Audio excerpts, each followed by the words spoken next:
Hi hello welcome to our channel VN creativities. இன்னைக்கு நம்ம சேனலில் எதை பற்றி பார்க்க போகிறோம்னா ஒரு சூப்பரான செம்ம டேஸ்டான ஒயிட் குருமா எப்படி பண்ணுறதுன்னு தான் பார்க்க போகிறோம்.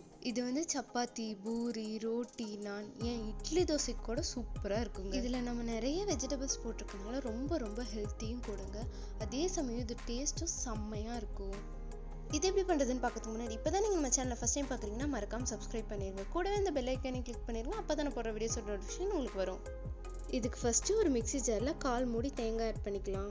அடுத்து ஒரு சின்ன துண்டு பட்டை, 3 லவங்கம், ஒரு ஏலக்காய் ஆட் பண்ணிக்கலாம். கூடவே 1/2 டீஸ்பூன் சோம்பு, ஒரு 6 முந்திரி வந்து ஆட் பண்ணிக்கலாம். இப்போ இது எல்லாத்தையும் சேர்த்து அரைச்சி எடுத்துக்கலாம். இப்போ இது கூட 2 டீஸ்பூன் அளவுக்கு பொட்டுக்கடலை அண்ட் கொஞ்சமாக தண்ணி ஊற்றி இதை நல்லா மைய அரைச்சி எடுத்துக்கலாம். இது அப்படியே இருக்கட்டும்.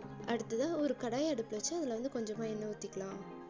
இது கூட ஒரு சின்ன துண்டு பட்டை, ஒரு சின்ன துண்டு கல்பாசி, ஒரு அன்னாச்சி மொக்கு, 3 வந்து லவங்கம் சேர்த்துக்கலாம். கூடவே ஒரு பிரியாணி இலை அண்ட் ஒரு பெரிய வெங்காயத்தை ஆட் பண்ணிட்டு அது கூட 2 பச்சை மிளகாய் ஆட் பண்ணிடலாம். இப்போ இது எல்லாத்தையும் சேர்த்து வந்து நல்லா வதக்கிடலாம். பச்சை மிளகாய் வந்து உங்கள் காரத்துக்கு ஏற்ப நீங்கள் வந்து ஆட் பண்ணிக்கோங்க. நம்ம காரத்துக்கு இந்த மிளகாய் தவிர வேறு எதுவும் ஆட் பண்ண போகிறதில்ல. அடுத்ததான் நான் இதில் வந்து வெஜ்ஜீஸ் வந்து ஆட் பண்ணுறேன். நான் இங்கே வந்து carrot, beans and potato add பண்ணியிருக்கேன். உங்ககிட்ட என்ன வெஜிடபிள்ஸ் இருக்கோ அதை சேர்த்துக்கோங்க. அடுத்ததாக இது கூடவே ஃப்ரெஷ்ஷான பச்சை பட்டாணி ஆட் பண்ணுறேன். உங்ககிட்ட ஒருவேளை ஃப்ரெஷ்ஷான பச்சை பட்டாணி இல்லைன்னா காஞ்ச பட்டாணியை வேக வச்சு சேர்த்துக்கோங்க.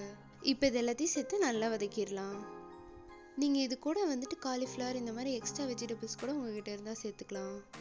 இப்போ இந்த காய்கறி வணங்குறதுக்கு தேவையான அளவு மட்டும் கொஞ்சமாக உப்பு சேர்த்து இதை நல்லா வதக்கிடலாம். இந்த காய்கறிகளை வந்து வதக்கும் போது அடுப்பை வந்து மீடியம் ஃப்ளேமில் வச்சுருங்க. ஏன்னா இதில் உருளைக்கிழங்கு சேர்த்துருக்கனால அது வந்து அடிப்பிடிக்க சான்ஸ் இருக்குது. இந்த காய்கறிகள்லாம் இந்த எண்ணெயிலே ஓரளவுக்கு நல்லா வதங்கினதுக்கப்புறமா அதில் ஒரு கிளாஸ் அளவுக்கு தண்ணி ஊற்றி இதை மூடி போட்டு ஒரு 2 நிமிஷம் நல்லா வேக வச்சு எடுத்துடலாம். இப்போ பாருங்கள் 2 நிமிஷம் ஆயிடுச்சு. ஓரளவுக்கு காய்கறி எல்லாம் நல்லா வந்துருச்சு.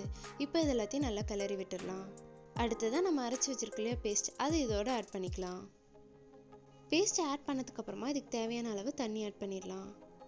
உங்களுக்கு எந்த அளவுக்கு குருமா வேணுமோ அந்த அளவுக்கு நீங்கள் தண்ணி ஊற்றிக்கலாம். தண்ணி ஊற்றிட்டு அதை வந்து நல்லா வந்து மிக்ஸ் பண்ணி விட்டுருங்க. அடுத்ததாக ஒரு கொத்து அளவுக்கு கருவேப்பிலை வந்து இதில் ஆட் பண்ணிக்கிறேன்.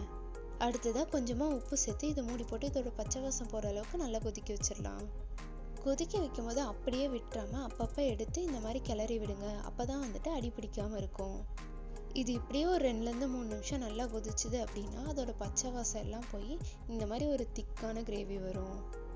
இப்போ இதோட பச்சை வாசம்லாம் போயிடுச்சு. குழம்பும் கரெக்டான கன்சிஸ்டன்சிக்கு வந்துருச்சு. உங்களுக்கு இன்னும் கொஞ்சம் தண்ணியாக வேணும் அப்படின்னா முன்னாடி ஸ்டேஜ்லேயே ஆஃப் பண்ணிடுங்க. இப்போ ஸ்டவ்வை ஆஃப் பண்ணிவிட்டு பரிமாறிட வேண்டியதுதான். அவ்வளோதாங்க, நம்ம ஒயிட் வெஜ் குருமா வந்து சூப்பராக ரெடி ஆயிடுச்சு. இதுக்கு பெருசாக எந்த வேலையும் இல்லைங்க, காய்கறி நறுக்கிறத தவிர. ரொம்ப ஈஸியாகவும் செஞ்சிடலாம். ஆனால் இதோட டேஸ்ட்டு வேறு லெவலில் இருக்கும். அதே சமயம் இது ரொம்ப ஹெல்த்தியும் கூட.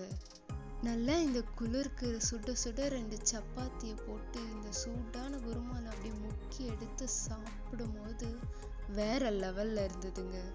நீங்கள் வந்து சப்பாத்திக்கு ஒரு ஹெல்த்தியான சைடிஷ் சாப்பிட்ணும் அப்படின்னு நினச்சிங்கன்னா இது ஒரு பெஸ்ட் ஆப்ஷனாக இருக்குங்க. இதை சாப்பிடும் போது என் ஃப்ரெண்ட்ஸ் ஞாபகம் தாங்க வந்தது. நான் வந்து ஹோட்டலுக்கு போய் ஃபஸ்ட்டு டைம் இதை என் ஃப்ரெண்ட்ஸோடு தான் சாப்பிட்டேன். இந்த மாதிரி உங்களுக்கு என்ன மெமரிஸ் இந்த டிஷ்ஷோட இருக்குது அப்படின்றத எனக்கு ஷேர் பண்ணுங்கள். அப்படியே இதை மறக்காமல் செஞ்சு பார்த்து எப்படி இருந்ததுன்னு எனக்கு கமெண்ட்டில் சொல்லுங்கள்.